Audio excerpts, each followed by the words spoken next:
Welcome to Helping Organisations Thrive. Today I have the pleasure of Leah Mether on the call. Good morning, good evening to you, Leah. Good morning, Julian, and everyone watching. Yeah, so you are a communications and soft skills specialist, and you're the author of two books, Steer Through the Storm and Soft is the New Hard. And we're going to be exploring leading people through change and uncertainty. And before we get into that, Leah, I'd like to ask, what do you love about what you do? So much, I've got to say. I actually really do love the work that I do. And I think what I love most is equipping people with the really practical skills that help make the people part of work life and leadership easier. And what I know from working with thousands of people is it's the people bit that's the hardest part. So I love being able to equip people with skills that are often pretty foundational. They're often pretty simple, but they unlock relationships, influence, and communication in a way they just hadn't learned or thought of before. So I really do love what I do. Fantastic. And there's always a massive assumption, isn't it, when somebody gets promoted into leadership management, that they automatically get these little bag of goodies called people skills. And and I think people flounder around and understandably, but actually you need to skill up. You need to sort of train people. You need to educate people. You need to coach people and ensure that people have those skills, because it's not just about you're very good at your job and therefore you can manage people. They're very different. And I think more and more people are starting to realize that, aren't they? Yeah, I think they are. And I think you're spot on. So many people are promoted into leadership off the back of their technical skills and experience and never taught how to lead. So they're set up for failure. You've got these technical experts who, suddenly they're leaders, and leadership's about people. Management's about tasks, but leadership's about people. So they're promoted into these roles. Suddenly they've got a team. And their comfort zone is the doing. It's the technical part. Oftentimes they don't get any leadership training at all, at least initially. And it's sink or swim. They're floundering, they're doing their best. And some people, yes, are equipped with some, natural innate skills. But other people really are not sure where to start. And I think more and more we're seeing the importance of developing these essential human skills. I think soft is a misnomer, the term soft skills. It's why my first book is called Soft is the New Hard. There's nothing soft and easy about them. But, we really haven't been taught them for two main reasons. Number one, for a really long time, skills like communication were considered innate. You're either good at it or you're not. And it's a skill. Right? All of these human skills, they are skills. They can be learned, improved, and developed if you're willing to learn and do the work. The leader who says, nah, not for me, bet you can't teach me, well, that's going to be problematic. But the second reason a lot of us, or a lot of leaders, haven't been taught is because for a really long time, these skills were dismissed as the fluffy extra, the nice to have, but not as important as my hard technical skills. And the world's really waking up to this, that actually people drive performance. And if we want to get the best results, the best financial results, the best productivity results for our organizations, we need great people doing great work. And they are more likely to do that for a great leader. Absolutely. And I think that's where, and we were just talking before our call, where more and more investment from organizations is going to be ensuring that those people skills are there and supporting people, whether that's through training or coaching, is to help those leaders become really good leaders, to help increase that retention, look after the staff, and create and develop people along the way, which is really important. And that will come part of our conversation, I'm sure, in how to lead people through this change and uncertainty, because it is all about the people piece. It's not the technical aspect. We're not talking about crisis management, project management here. We're talking about the people side of this. What do you think are the biggest challenges faced when guiding and leading teams through periods of change and uncertainty? Yeah, well, first off, before I even jump into what those big challenges are, I think one of the biggest challenges is there is a difference between leading change and leading through change. And what I mean by this is leading change is when the change is your decision, you're the CEO, you're making the decision about the change, you can steer it, you've got your change management practices in place and your systems and are people on the bus or off the bus and all of those things. That's great. There's an absolute place for change management. But leading people through change, that is something that every people leader who is navigating uncertainty and change has a responsibility to do. And I think one of the big challenges is a lot of leaders don't realize they have a role to play. So if you are a people leader and there's change or uncertainty happening, it doesn't matter whether it's your change or not, whether you're involved in the decision making, whether you even agree with the decision. It might be implemented by government. It might be one of the restrictions that happened through COVID. It might be any wealth of change happening. If you are a people leader, you have a responsibility to guide your people through the best way possible. And I think that a lot of leaders shirk their responsibility, either intentionally because they think, well, someone above me can do that because it's their change, or unintentionally because they don't actually realize that they have a role here. So that at the very, very start would be the biggest challenge I see, closely followed by the leaders who say, I don't have time for feelings and I don't do emotions. You know, they're the ones who say the change is happening. Okay, everyone just get on board, like it or lump it. We've got a job to do.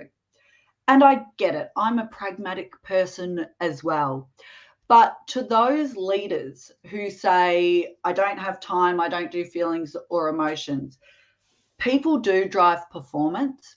So if you don't take an interest or care or get curious about the emotions, feelings, challenges, resistance of your people as they're navigating uncertainty and change, if you say, I don't have time for that, be prepared for it to cost you way more time dealing with people problems, conflict, resignations with people jumping ship, sick leave, stress leave, conflict, the list goes on.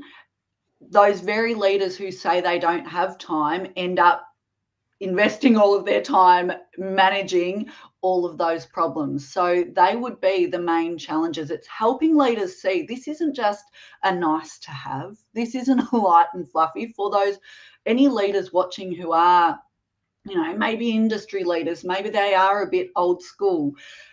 To those leaders, and I work with a lot of those leaders in industry, what I am saying to them and what I'm helping them realize is this is the key to unlocking the performance of your team as you navigate change. This is what will help guide you through in the best way possible if you actually see this people leadership role as the most important thing to invest your time in.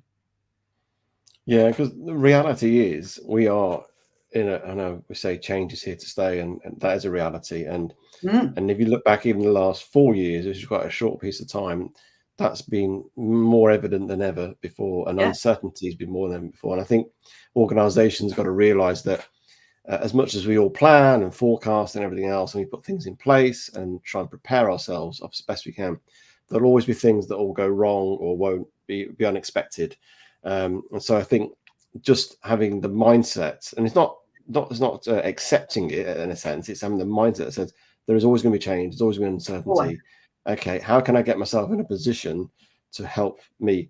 And just, I think for me, it'd be good to just start with from the leader's point of view, because obviously that change or uncertainty hits the leader, you know, or potentially probably not first, but certainly might be harder because there's a responsibility. How might they embrace that? What are the sort of things are you sort of sharing with your clients that is helping the leader first, before we talk about how to lead individuals? What sort of things are you sort of sharing with that? Yeah, you're spot on. For the leader themselves, you have to lead yourself first before you can lead other people, because your communication and behavior is contagious. If you're panicked, if you're not coping, with the uncertainty and change yourself, that will flow on to your people. So there's a whole heap of different things we can do here. But one of the first questions that leaders actually need to ask themselves is, are they up for it?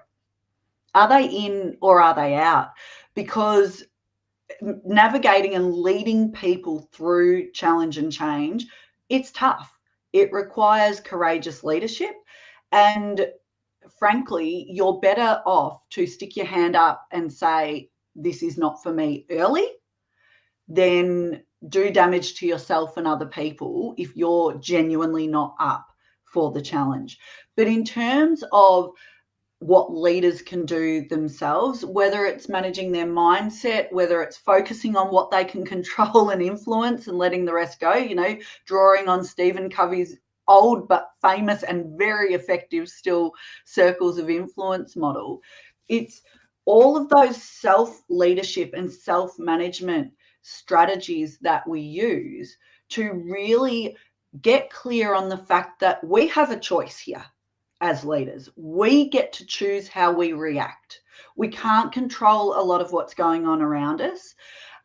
We can't do anything about a lot of the change and uncertainty that's happening. The only certainty is that it will be uncertain and we have to be adaptive. So really working on, and it's cliched because it's true, right?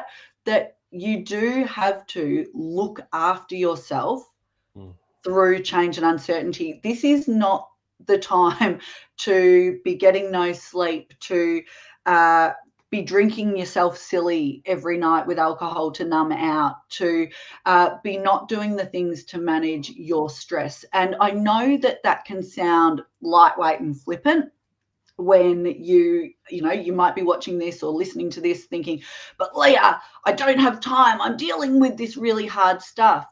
Again, you can only be effective as a leader if you can show up well for your people.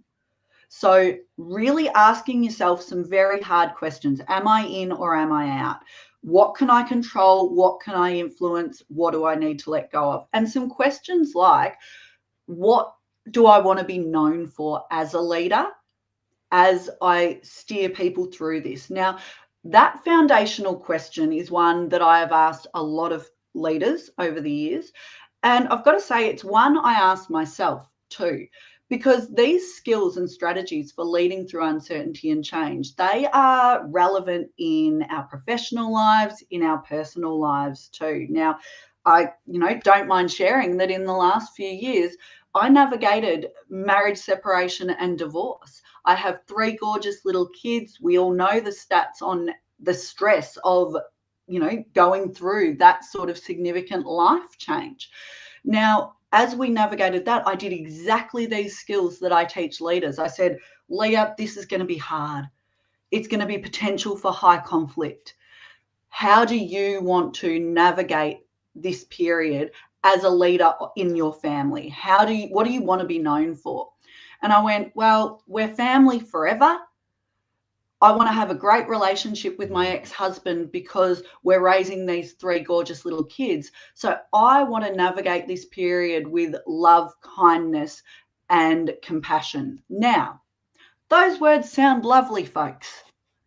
But let me tell you, they are really hard to put into practice when you're going through a change like a marriage, separation, and divorce. But why I share this with you is because getting really clear on that at the start and asking myself, what do I want to be known for even when the going gets tough? That became my touchstone, my North Star. And when things did get hard and I didn't want to react in a kind, loving, compassionate way, I came back to those points and went, yeah, but this is who you are, Leah. This is what you want to be known for. And that takes guts. And that's the sort of leader that you want to be. So for leaders in a workplace as well, what do you want to be known for? What do you want people to say about you when you get out the other side of this uncertainty and change, from this storm, if you will? And let that be the thing you come back to when the going gets really tough. Yeah, thank you for sharing that personal example. I think it's a really helpful, powerful example, and it's a real example in terms of Yeah. a situation, but that can be translated into a workplace or personal life. And I think having those almost intentions of how you want to go about it, and not, as I say, that focal point, really does help guide your decision making, guide your thinking and your behaviors as well, and keeps you in check. It's like an accountability piece, isn't it, that goes on. I think that the self-care is vital. And I think it's where a lot of leaders struggle, where they get under stress. And I talk a lot about with the coaching my leaders I work on in terms of building resilience, is self-care sort of habits of whether that's gratitude, whether that's exercise, whether that's mindfulness. There's various ways that can help you de-stress you, but also give that real clarity of thinking and get you into a place where you're not stressed. When you're stressed, you can't think straight. That's the reality. It's a psychological thing and a chemical thing in your brain. You can't think straight, and you make poor decisions. And obviously, the stress on our bodies and is not very good neither in terms of disease and everything else. So I think it's a good place. Start with yourself, and I think that's what leadership is about. It's about self-leadership first. So when we're taking a team or an organization through the sort of uncertainty, and that could happen any moment, what are the sort of things we need to think about, and how we perhaps, I don't know, I think communication could be quite high on the agenda, and how we might communicate and navigate that with a team or organization. Yeah, when I looked at, what are the elements that we need to lead people and communicate effectively through change, I distilled it down to 5 key elements. And of course, there's so much you could talk about here, but I really looked at what is most essential. And where I sort of landed, if I had to sum it up, was we need to balance empathy and accountability. We need to show our people that we care and guide them through and provide the clarity. And I'll distill down those 5 elements in a sec. But we also do still need people to get the job done. So we need a bit of a balance of warmth and strength. We can't go too far either way. If we just go into warmth and the empathy and that it's okay, I'm going to be super supportive and loving towards my people, which is great. But if we just go with that, no work gets done. Okay, people might feel okay, but productivity drops off and the work's not getting done. If we go too far the other way, just ignore it. You can't do anything about it. Pretend, let's just get on with it. Blinkers on, accountability, pretend that you're not impacted by this change at all. Well, people are going to leave, burn out, get really sick and stressed. So either extreme is unhelpful. We want to balance both. Where I start is with creating clarity. Create as much clarity as you can for your people by being transparent. Now, transparent is different to honesty. Honesty is sharing the truth when you're asked. Transparency is sharing as much of the truth as you can proactively because you think it's the right thing to do. So being really transparent, clear, concise, plain speak with your communication and your people. This is not the time for spin. It is not the time to pretty it up and talk in circles. Your people want you to give it to them straight, and you want to be doing that proactively as much as you can. Now, some leaders will say to me, yeah, but Leah, it's uncertain. I don't know what to tell my people. How do I create clarity in that situation? There's a few things we can do here. First off, a really simple framework for communicating in uncertainty. Number 1, tell people what you know. Number 2, tell people what you're doing about it or what it means. Now, a lot of leaders, that's where they stop. But number 3 is tell people what you don't know. And number 4 is tell your people how and when you will let them know, or what you're doing to try to find the answers. Because what a lot of leaders do here is they go, oh, gee, I don't know the answers to when's the change going to happen, for example, so I won't mention it to my people. And of course, you can bet your bottom dollar, what's everyone talking about behind closed doors or behind people's backs? that exact thing that you haven't mentioned. So actually, What do you think stops leaders sharing that sort of? Is it yeah, it's the vulnerability piece, isn't it? yeah, Because it's you're sharing because there's a perception as a leader that you ought to know everything have all the answers. and know the way to go. And I think COVID is a great example that we've just experienced, Yeah, where I knew leaders who went talking to me and went, I don't know what to do, and I was thinking, I don't know what to do neither. Let's try and fathom it out. And actually, by being vulnerable, it humanizes you, which is obviously a yeah. great thing, but also it you can use your team, isn't it? Because you've got a team who've got different thinking, and actually they could actually come up with the answers themselves between Yeah, them. and it when I say tell them what you don't know, that because some leaders go, oh, but then my people will get scared. For example, they're looking for me for stability. You can still provide that. So you can say, for example, I know a lot of you have questions about what this means for the team. The truth is, I don't have the answers to that yet. However, I'm asking the questions. As soon as we have the answers, I will let you know. Then, what I can provide clarity on are things like this. What is our purpose as a team? What are we uniting behind as things are uncertain? What do we want to make sure we don't forget about? What does successfully navigating the change look like to us? You know, what do we want to remember? What are the core behaviors that we want to live true to? What can you provide clarity for as a leader? It might be, and I just coached a leader on this a couple of weeks ago. He said to me, Leah, they've just lost a more senior leader. He said, things are really uncertain. Again, I don't know what clarity I can provide them. And I said to him, are you planning on going anywhere? And he said, no, I'm staying. I'm not going anywhere, you know, unless something happens where that decision's taken out of my hands. Mm. And I said to him, tell your people that. Tell your people, you know, I know there's a lot of uncertainty and we've just had a couple of new leaders come through. I get that that feels destabilizing, but I'm here and I'm not planning on going anywhere. And here's how I'm planning on guiding us through. So you don't have to have all of the answers to the change, but think about what can I provide clarity on, even in uncertainty. Mm. Again, a quick example from COVID, I worked with a team in aged care who pre-COVID had been quite dysfunctional. There'd been a lot of bitchiness and backstabbing and, you know, those niggly interpersonal issues. And the clarity that the CEO provided to his staff during COVID, he united them behind the shared purpose of we are suddenly on the front line. We are the only people that these aged care residents are seeing. We are providing that support. We are keeping them safe.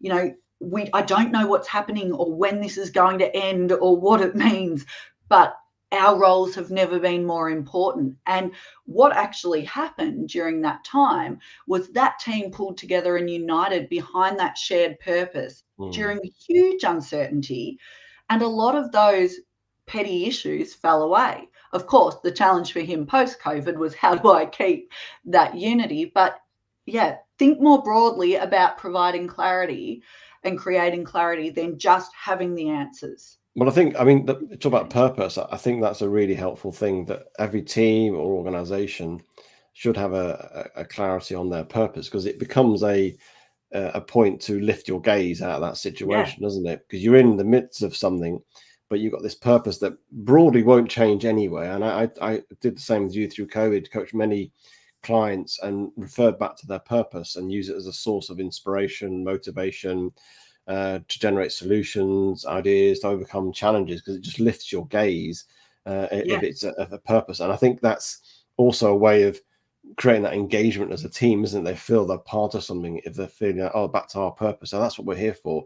And it yes. energizes and it starts to not distract them from the here and now, but help to look things in a different perspective because they're looking from a different angle or suddenly, aren't they?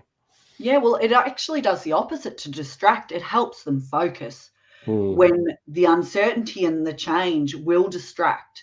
And if we don't have a way of bringing people back to what's most important, what do you want to be known for? What's our purpose? What can we control? What can we influence? That's when we can spiral off and waste a whole lot of energy getting caught up in the coulda, woulda, shouldas, and that can get dangerous. So coming back to that shared purpose really is key. You talked about at the start of this about in terms of the having that balance between empathy and Yeah, accountability.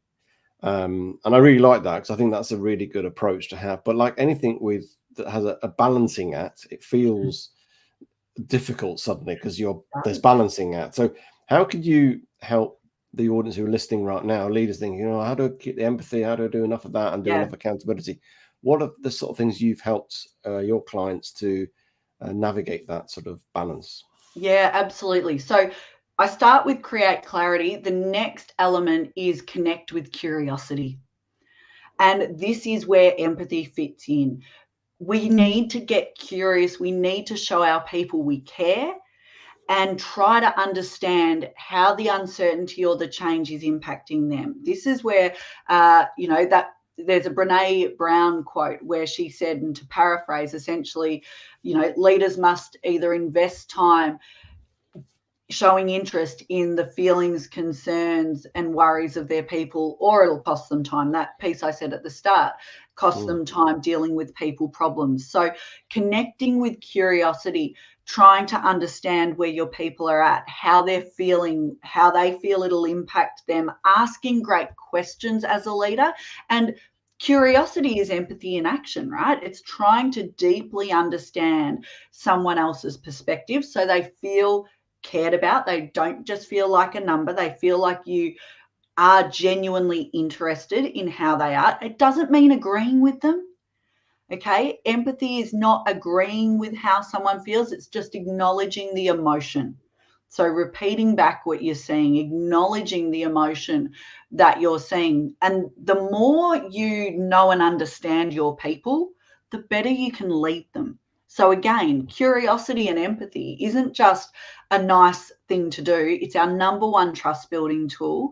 It's a way of creating that deep connection, but it also gives you information that will help you as a leader know how to get your messaging right, know what your team needs to guide them through. So we need to start with that curiosity and the empathy piece. But then the third element to the model that I teach is challenge with candor.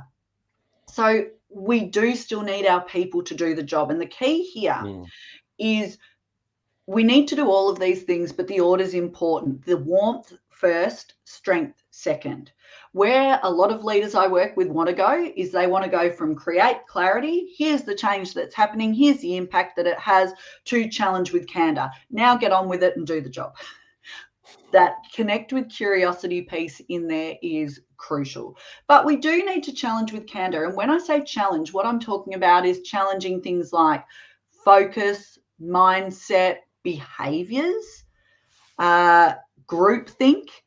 And we do that using tools like those we use for leading ourselves. Things like Stephen Covey's circles of influence. Okay, folks, I get the empathy piece. I get that this is a really unsettling time and a lot of us are feeling stressed and overwhelmed at the moment. So what can we control, team? And do that work. What can we control? What can we influence? Okay, what are the things that are worrying us? But whether we focus on them or not, it doesn't change anything. It just makes us feel like rubbish. And when we get those out and get clear, it can help your people go, so this is what I'm here to do. Challenging behavior is really important too. However, the key to this one for any leaders watching, you can't hold someone accountable for poor behavior if you have not set expectations about what good behavior looks like. And this is a failure I see from so many organizations and leaders. So whether you're going through change at the moment or not, if you haven't done this work with your team, and even if you have organizational values or behavioral expectations, it is a conversation at team level as well. What does good behavior look like in our team? How do we want to treat each other? What does good performance look like? What are our basic expectations? And you don't want this to just come from you as the leader. You want the team involved in establishing what are the ground rules we agree to play by. And I have had such success with teams during real uncertainty and high pressure, when they come up with not a shopping list of behaviors that no one remembers, not fluffy words on a page, but really practical, plain speak, 3 to 5, I prefer 3, core behaviors that people agree to live by and hold each other accountable to during that uncertainty. I have found that to be a hugely beneficial practice, because the team comes up with them, and then as the leader, you help hold them accountable, but they're their core behaviors. So it's a hugely powerful tool to have. So that's where I see the balance. And you can explain it in terms of, one of my favorite sayings is explain the why. You explain it to people by saying things like, we want to get through this the best way possible. We want to make sure we're looking after each other, which is why part of my job is going to be to make sure we are accountable for how we show up. It doesn't mean you can't have a bad day. You are human. Everyone is dealing with this high pressure and stress. But if you are behaving in a way that is out of our ground rules, or we're not getting the work done, which is potentially a risk to our jobs, my role as a leader is to, yes, check in and see if there's any reason for that and make sure you're okay, first and foremost. But it is still that responsibility to the team to get us through this in good stead. And when you explain the why, that this is not just about you being a hard ass, this is about you genuinely trying to support the team, people will usually come along with you if they know your intention is good. Well, it almost links back to purpose. It links back to clarity again, which is all that. And you're talking about there about that role modeling, and that's really important. I think when you're as a leader, you have a responsibility to not be perfect. I'm not being perfect, but have the intentions of role modeling the values or the behaviors that you've set out or have agreed to as a team or organization. Because if you don't, you get that cognitive dissonance, and it just starts to rattle people, and that can be consciously or unconsciously, and it just doesn't resonate with people, and it just doesn't help those conversations. Just as a final question, what are the sort of common, I suppose, mistakes leaders make in terms of trying to lead people through change and uncertainty? What are the sort of top 2 or 3 things that you've noticed yourself? Yeah, so I describe it as, I see leaders go into one of 3 key positions when they're leading through change. Where I want them to be is in the role of steerer. And that's what we've been describing tonight. So it's the leader who, when people are listening to this, it is the leader who balances warmth and strength, empathy and accountability. They see their role as guiding people through. That's what we want to see. The biggest mistakes I see are leaders who go to the shirker role. So they either don't see their role in leading people through change. Maybe they're in middle management and they think, oh, it's not my decision, so I don't have a role. Or they're the avoiders. They don't hold people to account for poor behavior, so things get out of control. They don't reinforce the messaging and try to create clarity. They kind of go missing in action. I see a lot of leaders do that. A lot of the time, it's not bad intentioned. It's that, right back to where we started, they've never been taught the skills on how to lead, even in good times. So you throw some pressure on and they are so out of their depth, they go missing in action. The other extreme, though, is the role of steamroller. And these are a lot of the leaders that I work with, particularly in industrial settings.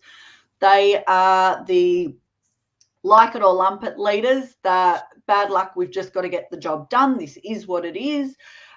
They don't deal with feelings and emotions. They think that's light and fluffy and that, this just is how we're rolling. And they just try to steamroll through and ignore the feelings and emotions of their people. And they have huge resistance why they're dealing with all of these people problems. And it is those very leaders who tried to steamroll through who are then coming to me or people like you and going, what do I do now? So it's Mm, actually for those leaders who think they don't have time for this, it's the old slow down to go fast. Yes, it might take you a little bit of time. Doesn't have to take you a lot of time, I've got to say, to be empathetic, to create clarity, to, mm, have one-on-ones with people and coach with compassion, to make sure you're consistent in your messaging. Communicating through change is not something you do once. Or as a leader said to me recently, but I told them a few weeks ago in an email. It was like a tick and flick. I told them once and that should be enough. So, yeah, it takes time to do this. And you mm, might think you don't have time, but I'm here to tell you, you don't have time not to invest in mm. the people part through change, because that's what's going to help you get through. That's really helpful, Leah, and thank you for sharing your insights and your personal stories along the way as well, which I think was really helpful. If people want to connect with you and get in touch with you, what's the best way of doing that? The best way is to plug my name, Leah Mether, into Google. You will find my YouTube channel, my website. I'm in heaps of different media at the moment, the likes of Fast Company and CEO World, heaps of free content out there. So check it out. Read up, get some of the free resources. The books are available as well. And even if I never work with you in person, folks, I hope that my content is of value to you, because this stuff's hard. And if I can make it a little bit easier, then my job is done. Thank you very much, Leah. Pleasure. Thanks for having me.